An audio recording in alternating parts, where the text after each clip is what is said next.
And welcome to the Ruby Tuesday. My name is Ruben, and this is my review for Carmen Sandiego Season 2, a Netflix original animated series.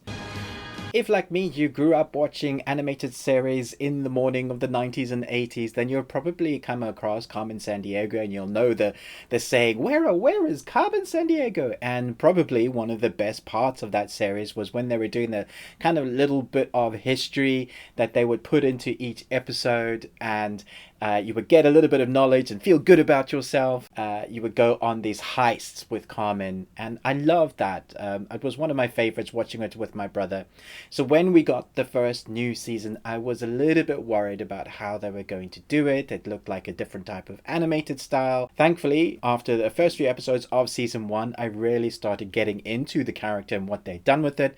The character seemed a bit younger for me, but as other people explained to me that she was the right age, so I'll be like, I bow to their knowledge of the Carmen Sandiego universe and just go, okay. I liked the team that they were creating and the kind of origin story for the season 1 with what they wanted to do. And I think that was good. But what I really wanted was them to get into the episodic natures that Carmen Sandiego's kind of works well with the original series of what they used to do, and happily I can say they've done that with the next 10 episodes of season 2. So the main plot, as always, is Carmen foiling Vile, and she's trying to find out more about her past. So that is the kind of skimming around the surface.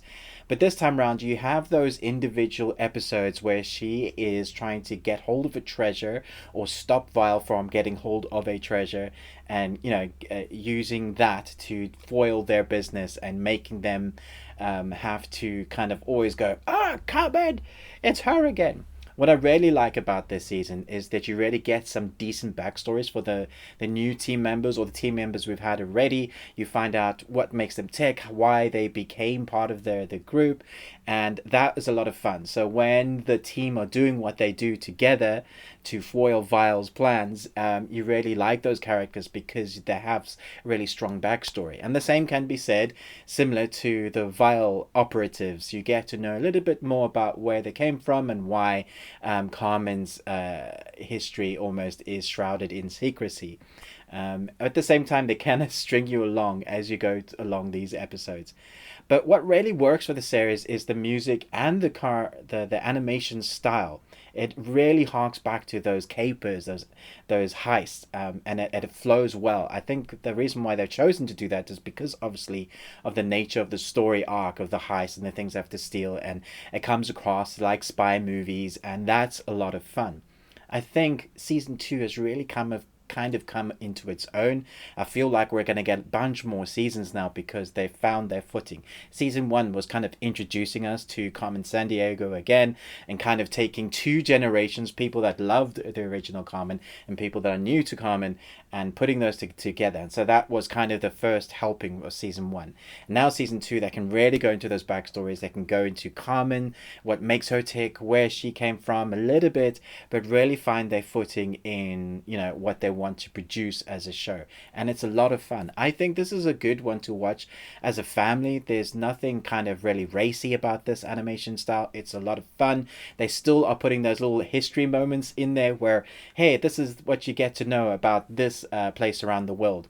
And one of the best things about Carmen Sandiego has always been about where she travels around the world. And you get to experience those places, Addis Ababa, Botswana, all over the map she goes. And it's really interesting to see how they handle those stories and around the world and the cultures and the bits of information that they put into the story and what you learn.